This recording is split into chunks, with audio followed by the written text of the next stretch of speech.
Packaging को देख के कोई चीज बाय की है आपने? मैं करती हूँ हमेशा। चलो बताती हूँ इस बार मैंने क्या किया है। आई बॉट दिस Laneige का super cute and adorable pouch.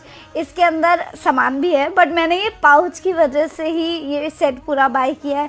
It's super fluffy and cute. ये जितना वीडियो में अच्छा दिख रहा है ना उससे ज्यादा रियल लाइफ में है। एंड ये बहुत सॉफ्ट है, मन कर रहा है इसके साथ ना मैं खेलती रहूँ। आई नो ये पाउच है स्टिल बहुत क्यूट है। First I got this full size eye cream. It's amazing. मैंने इसको 3 दिन लगाया। जितना टेक्सचर वीडियो में आपको इसका मैट दिख रहा है एंड बाउंसी दिख रहा है एंड आई पर भी वैसे ही लग रहा था। I genuinely loved it. Second है ये स्लीपिंग मास्क। ये मैंने अभी तक ट्राई नहीं किया but I will soon. Third है ये लिप ट्रीटमेंट मास्क। ओवरऑल मुझे सब अच्छा लगा। Okay bye.